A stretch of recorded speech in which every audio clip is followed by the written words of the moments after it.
پاکستان ایک ابھی بھی زرعی ملک ہے. ہم نے اگر اوپر جانا ہوتا ہے تو ہماری زراعت کو پرفارم کرنا ہوتا ہے. انشاءاللہ آگے انڈسٹری کو بھی ہم اٹھا رہے ہیں، لیکن ابھی تک جب تک ہماری زراعت ٹھیک نہیں ہوتی ملک کی سیکیورٹی خطرے میں ہے، کیونکہ زراعت کے ساتھ ہے فوڈ سیکیورٹی. اور فوڈ سیکیورٹی آج تو پاکستان کا تو ایشو ہے، ہماری آبادی جس رفتار سے بڑھ رہی ہے، لیکن آپ کو پتا ہونا چاہیے دنیا کا ایشو ہے آج. اب آپ اگر جو بھی تجزیہ پڑھیں تو خاص طور پہ یہ جو یوکرین اور روس کی جنگ ہے، اس کے اندر اب خوف ہے لوگوں کو کہ قحط پڑیں گے، کہ جو اس جنگ کی وجہ سے جو گندم متاثر ہوئی ہے، گندم کی ایکسپورٹس متاثر ہوئی ہیں، جو ان کی قیمتیں بڑھیں گی، تو خوف یہ ہے کہ کئی ملکوں کے اندر قحط پڑیں گے. پاکستان وہ ملک ہے جو ایک طرح بہت خوش قسمت ہے. ہمارے پاس اللہ نے ایسی زمین دی ہے، دریا دیے ہیں، ہمارے پاس موسم ہے مختلف. کراچی سے لے کے جب آپ اوپر گلگت تک جاتے ہیں یا چترال تک جاتے ہیں تو موسم بدلتے ہیں. ہمارے پاس بہت اپرچونٹیز ہیں کہ پاکستان ایک وہ ملک بن سکتا ہے جو صرف زراعت کے اوپر ہی بہت ذرا اپنی دولت میں اضافہ کر سکتا ہے. لیکن اس وقت تھوڑا سا ہم سب کو خطرہ ہے کہ جو آج حالات ہیں ہمارے کسانوں کے، اگر خاص توجہ کسان کے حالات کے اوپر نہ دی گئی تو آگے پاکستان کو فوڈ سیکیورٹی کی پرابلمز ہیں.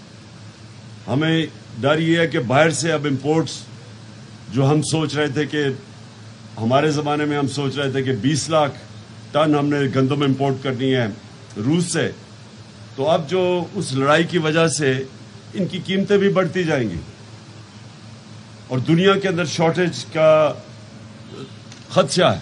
لہذا میں یہ آج کہنا چاہتا ہوں کہ ہمیں جو موجودہ گورنمنٹ امپورٹڈ گورنمنٹ آئی ہے، ان سے مجھے زیادہ امید تو نہیں، لیکن اس وقت جو کسان کے حالات ہیں، جو ابھی پھر سے شاہ محمود قریشی نے بتایا کہ ایک تو ان پٹس بڑھتی جا رہی ہیں، قیمتیں بڑھتی جا رہی ہیں. جب ڈیزل اور پٹرول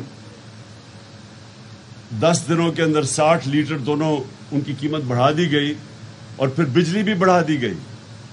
بجلی جس ایک دم 10 یونٹ جو بڑھے ہیں، اس کا جو امپیکٹ پڑے گا، ہر چیز مہنگی ہوگی. تو اگر ابھی آپ کی ان پٹس مہنگی ہوتی جا رہی ہیں، ایک تو عالمی مہنگائی ہے، لیکن ایک اس جو آتے ساتھ ہی حکومت نے چیزیں مہنگی کی ہیں، اس کا بہت بڑا اثر پڑے گا کسان کے اوپر. اور مجھے یہ خوف ہے کہ اگر یہ اسی طرح اگر اس کے اوپر کوئی سوچ نہ کی گئی، ٹارگیٹڈ سبسڈیز کم از کم نہ دی گئی، تو مجھے ڈر یہ ہے کہ ہمارا آگے جا کے فوڈ سیکیورٹی کا پرابلم ہوگا. اور یہ بھی ذہن میں رکھنا ہے کہ دنیا کے اندر یہ ایشو بنا ہوا ہے، جس طرح میں نے پہلے کہا روس اور یوکرین کی جنگ کے وجہ سے انٹرنیشنل اب ایشو بنا ہوا ہے فوڈ سیکیورٹی کا. میں صرف اپنے دور پہ جو بتانا چاہتا ہوں وہ یہ کہ ہم جب آئے، ہماری پوری کوشش تھی کہ ہم نے اپنے کسان کی پوری مدد کرنی، اور میں شروع سے ہمارے منشور میں یہ تھا کہ جب تک پاکستان کی زراعت اس کے اوپر گورنمنٹ توجہ نہیں دے گی تو ملک آگے نہیں بڑھ سکتا. پھر سے میں کہتا ہوں کہ ابھی ہماری انڈسٹریلائزیشن، ابھی تو ہم نے پورا انڈسٹری پہ بھی زور لگایا، لیکن اس کو ٹائم لگے گا. اس وقت تک جو پاکستان اگر خوشحالی آنی ہے یہاں، تو وہ زراعت کے ذریعے آنی ہے. تو میں صرف یہ کہوں کہ ہم جب آئے، ہم نے آتے ساتھ ہی فیصلہ کیا اور ایک prime minister agriculture transformation programme لے کے آئے. اس کے اندر ہم نے کیا کیا کہ پوری کوشش کی کہ کسانوں کی مدد کی جائے. اور وہ کیسے کی؟ ہم نے سبسڈیز دی. ساری دنیا میں کسان کو سبسڈی ملتی ہے. ہم نے فیصلہ کیا کہ ہم سیڈ کے اوپر سبسڈی دیں گے، کاٹن پہ، آئل سیڈ پہ. ڈی اے پی کے اوپر ہم نے فیصلہ کیا، دالوں کے اوپر بھی ہم نے سبسڈیز دی. ڈی اے پی پہ فیصلہ کیا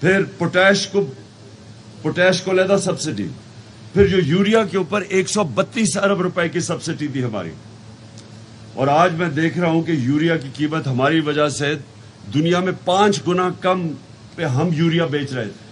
ہمارا تقریباً 1700-1800 کے بیچ میں تھا یوریا کی بوری. آج وہ پہنچ گئی ہے 2800 پہ. اور اس کا پورا اثر پڑے گا ساری ہماری پروڈکشن کے اوپر. ہم نے پھر پیسٹیسائڈز پہ دی سبسڈی. ہم نے اینیمل بریڈنگ، جانوروں کو بہتر اپنی یہ جو گائے بھینس ہیں اس کے اوپر 24 ارب کی سبسڈی دی. پھر ہم نے پانی کو بچانے کے لیے، اصل ایشو اب پانی کا بنا ہوا ہے، 90 ارب ہم نے واٹر کنزرویشن کی سبسڈی دی. اس کے اوپر پیسہ خرچ کیا، سبسڈی نہیں دی. اور 56 آئٹمز تھیں جن کے اوپر ہم نے جو فارم مشینری تھی 56 آئٹمز کے اوپر سبسڈی دی. اچھا، یہ اس کی وجہ سے ہوا کیا؟ اور یہ مجھے سب سے زیادہ فخر ہے کہ یہ جو اس سبسڈیز کی وجہ سے جو کسانوں نے پھر جس طرح محنت کشوں نے اس ملک میں ریکارڈ پروڈکشن دی. کپاس 17% کپاس کے اندر امپروومنٹ آئی، پچھلے 1 سال کی بات کر رہا ہوں. چاول 10.7% چاول کے اندر اس کی پروڈکشن بڑھی.